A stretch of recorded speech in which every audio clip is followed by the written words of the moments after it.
Bismillah, Assalamualaikum warahmatullahi wabarakatuh. Halo adik-adik kelas 10, selamat datang kembali di channel You Berbagi.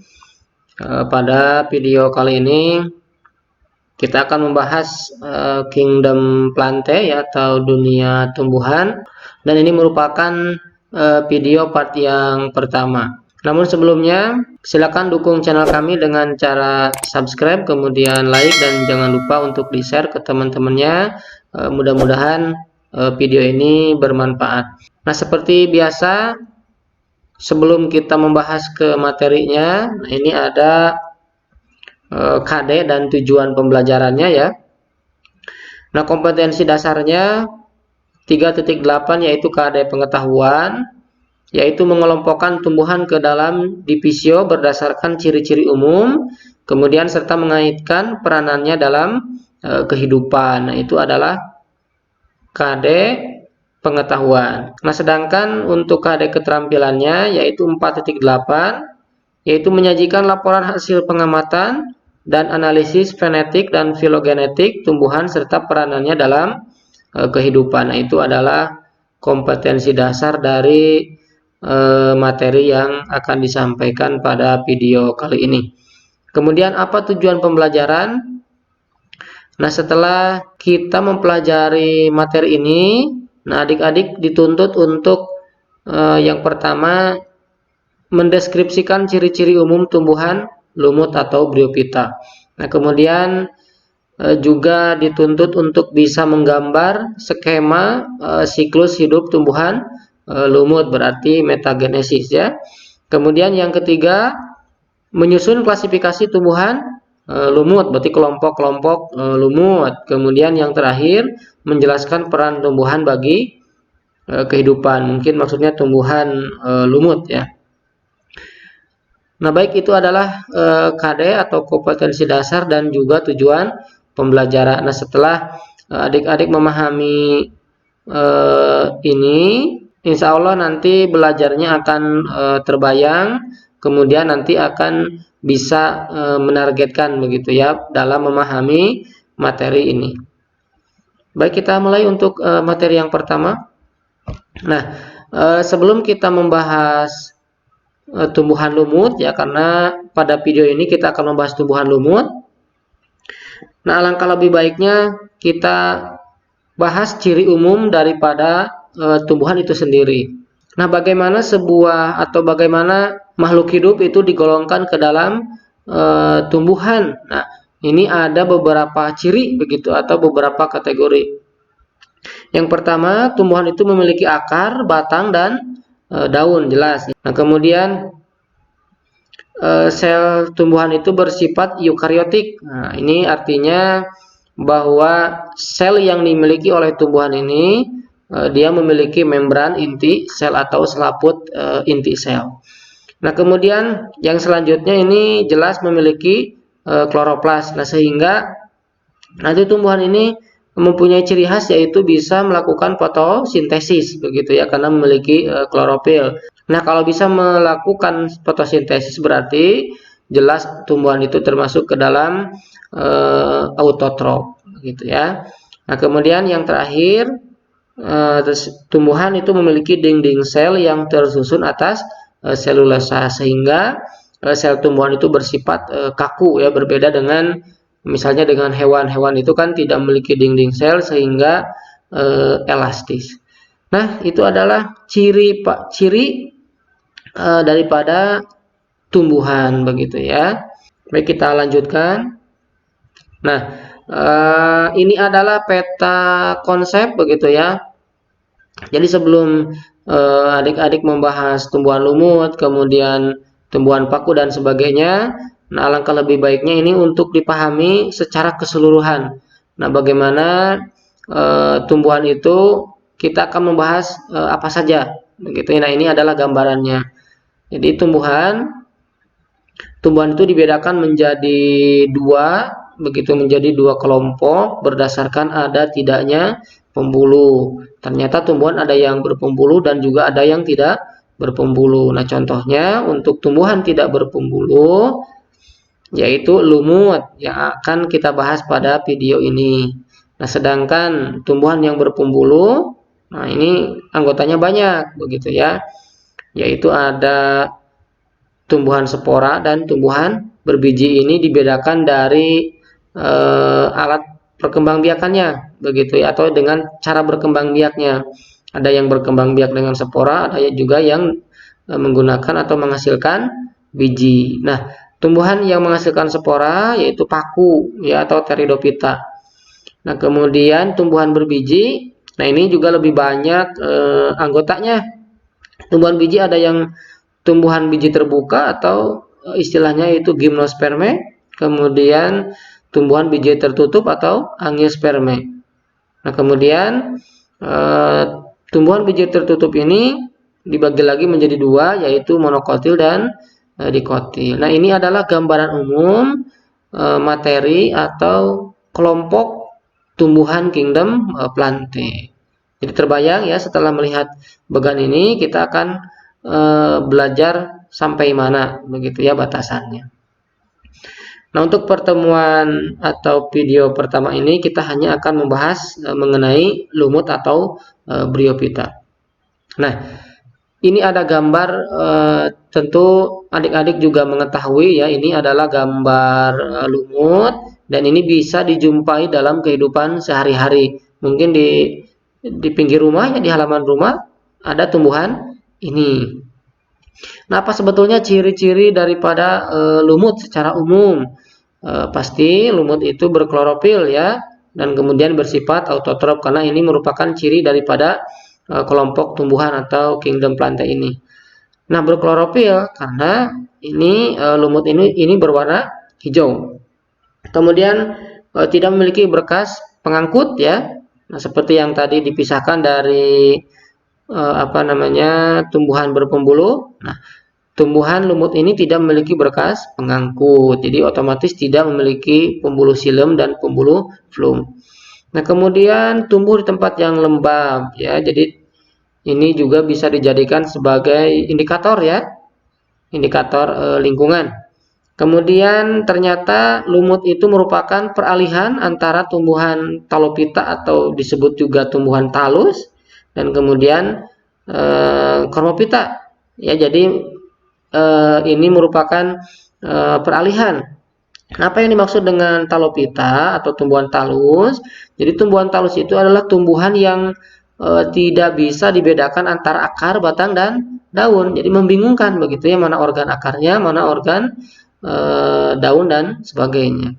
Nah, sedangkan Chromophyta atau tumbuhan berkormus ya, nah itu tumbuhan yang dapat dibedakan antara akar, batang, dan daun atau memiliki akar, batang, daun yang sejati gitu. Nah, ternyata lumut itu merupakan peralihan antara tumbuhan talus dengan tumbuhan kormus ya. Jadi maksudnya nanti ke depan lumut itu memiliki organ akar, batang, dan daun tapi tidak sebenarnya atau tidak sejati.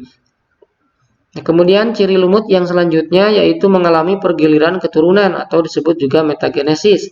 Nah, nanti ada dua ya pergiliran keturunan pada lumut, yaitu ada fase gametofit, yaitu ada juga fase sporopit. Nah, fase gametofit itu adalah fase yang menghasilkan gamet atau sel kelamin. Nah, sedangkan fase yang satunya lagi sporopit yaitu fase yang menghasilkan spora. Jadi lumut itu mengalami dua pergiliran keturunan. Kemudian sebagian lumut tubuhnya berupa talus atau lembaran. Ini memang sederhana ya.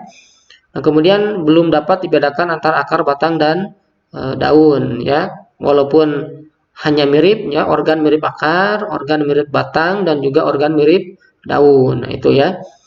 Kemudian sebagian lagi telah memiliki organ mirip akar, yaitu dinamakan istilahnya dengan rhizoid, batang, dan juga daun. Nah, rhizoid ini fungsinya sama seperti akar ya, yaitu berfungsi untuk melekat pada substrat atau tempat atau media yang ditanami oleh lumut ini. Kemudian juga berfungsi sebagai mengangkut air dan zat hara ke seluruh bagian tubuh. Nah, ini adalah ciri daripada lumut ya. Nah, kemudian ini adalah ada perbedaan fase gametofit dan sporopit pada lumut ya. Nanti akan dibahas lebih lanjut setelah ini, tapi ini gambarannya. Gametofit itu fasenya haploid gitu ya, sedangkan sporopit itu adalah fasenya diploid, berarti kromosomnya N ya, setengah. Sedangkan sporopit diploid 2N. Kemudian gametofit ini terdiri dari batang, daun berwarna hijau, organ kelamin dan gamet. Sedangkan sporopit terdiri dari spora yang membentuk tubuh multiseluler yang berbentuk atau yang terbentuk dari zigot. Nanti ada gambarnya ya, supaya lebih jelas. Nah, gametofit menghasilkan gamet melalui mitosis, sedangkan fase sporopit yaitu menghasilkan sporanya melalui meiosis. Gametofitnya hidup bebas, kemudian sporopit tergantung pada gametofit, nanti menempel pada gametofit. Kemudian gametofit merupakan fase yang dominan dalam hidupnya, jadi hidupnya lebih lama gitu ya, bisa bertahan hidup lebih lama. Sedangkan sporopit karena ini menempel pada gametofit, nah ini fasenya fase pendek. Nah ini ya, kalau saya ulas yang barusan sedikit. Nah ini maksudnya yang barusan ya, karena tidak ditampilkan gambar. Nah ini misalkan ada lumut ya, ini tumbuhan lumut. Nah mana yang disebut dengan fase sporopit dan fase gametofit? Nah fase gametofit ini, nah ini fase gametofit ya, jadi tumbuhan yang kalau dalam kehidupan sehari-hari kita tengok, begitu kita lihat ya, berwarna hijau. Nah itu bukan berwarna hijau, itu adalah fase gametofit. Nah, kemudian di mana fase sporopitnya? Fase sporopitnya itu menempel pada gametofit yang ini. Nah, ini begitu. Ini adalah fase sporopitnya. Jadi menempel pada gametofit. Nah, kemudian dari kedua fase ini yang paling lama atau paling dominan dalam hidupnya jelas seperti yang disampaikan pada tabel barusan ya. Ya ini adalah gametofit gitu. Karena ini kadang mati begitu ya, seperti itu. Nah ini adalah metagenesis lumut ya. Nah adik-adik bisa memahami dari gambar ini ataupun dari bagan ini. Kita sama-sama ya bahas. Kita mulai dari spora ya, supaya enak pemahamannya dari spora. Nah dari spora, nah spora berarti ini begitu ya. Nah, spora-spora yang dihasilkan dari lumut, begitu yang sudah matang, kemudian nanti akan jatuh di tempat yang tepat. Nah, jatuh di tempat yang tepat, misalkan di tempat yang lembab. Nah, spora ini akan berkembang, ya, akan berkembang menjadi protonema. Nah, berarti ini begitu ya, istilahnya inilah, begitu ya, ada protonema. Nah, protonema ini akan tumbuh berkembang kalau di suasana atau di kondisi yang cocok, akan tumbuh menjadi tumbuhan lumut ini begitu ya. Tapi ini ada gametofit, spora gametofit betina ya, kemudian ini spora gametofit jantan. Nah, kemudian sama berkembang menjadi tumbuhan lumut berarti ini gitu ya. Nah ini, nah kemudian tumbuhan lumut ini disebut sebagai fase gametofit. Kenapa? Karena menghasilkan gamet, itu sel kelamin. Nah, perlu diketahui bahwa tumbuhan lumut menghasilkan dua alat kelamin ya. Alat kelamin pada jantan ini ya, itu adalah antheridium. Sedangkan pada betina adalah archegonium. Nah, jelas antheridium ini menghasilkan sel spermatozoid. Sedangkan archegonium menghasilkan sel telur atau ovum. Nah, kalau digambar berarti ini. Nah, ini begitu ya. Ini antheridium menghasilkan sel sperma. Nah, ini archegonium menghasilkan sel telur. Nah, ini perlu diketahui. Ini kromosomnya berarti haploid begitu ya. N ya. Nah, kemudian bergabung atau melakukan sebuah fertilisasi dengan bantuan air, makanya lumut itu harus tumbuh di tempat yang lembab. Nah, sel sperma dan sel telur ini kemudian melakukan sebuah fertilisasi atau bergabung, kemudian membentuk zigot. Nah, di sini gambarnya zigot ya. Nah, kemudian zigot berkembang menjadi sporogonium, kemudian menjadi sporangium hingga menjadi spora. Nah, ini ya tumbuh menjadi spora. Nah, spora ini termasuk ke dalam fase sporopit. Kalau spora ini sudah matang, nah nanti akan jatuh di tempat yang tepat. Itu menjadi protonema. Kemudian berkembang menjadi tumbuhan lumut dan seterusnya. Itulah yang disebut dengan metagenesis lumut atau siklus hidup lumut lah, seperti itu kurang lebih. Ya, seperti itu. Nah, ini ada klasifikasi lumut ya, dibedakan atau dikelompokkan menjadi 3 divisi. Ada divisi lumut hati atau hepatopita, kemudian lumut tanduk anthoceropita, kemudian lumut daun bryopita. Nah, lumut hati, coba kita lihat gambarnya. Pasti kita juga sering melihat begitu ya, lumut seperti ini di atas batu, kemudian di tembok-tembok begitu ya. Pasti kita melihat seperti ini karena ini memang hidupnya di tempat lembab. Nah, apa cirinya? Cirinya adalah berbentuk lembaran. Ini bentuk lembaran, talusnya berbentuk lembaran. Kemudian dia tidak memiliki batang dan daun. Kemudian reproduksi vegetatif yaitu dengan gema atau kuncup. Nah, kalau di sini, nah kuncup itu yang ini. Nah, gema ini ya. Nah, gema-gema ini nanti akan berkembang kemudian menjadi lumut hati yang baru, seperti itu ya. Nah, ini yang termasuk ke dalam lumut hati. Nah, kemudian contohnya ini Marsanthia ya, yang paling terkenal ini adalah Marsanthia polymorpha. Nah, kemudian divisi lumut tanduk. Nah, ini ciri-cirinya sama, hampir mirip dengan lumut hati begitu ya. Namun sporopitnya berbentuk kapsul memanjang karena mirip tanduk sehingga biasa disebut dengan lumut tanduk gitu ya. Nah, ini yang dimaksud dengan sporopitnya ini. Sedangkan ini adalah gametopitnya. Untuk reproduksinya itu sama dengan lumut hati. Nah, contohnya ini adalah Anthoceros begitu ya. Kemudian yang terakhir divisi lumut daun.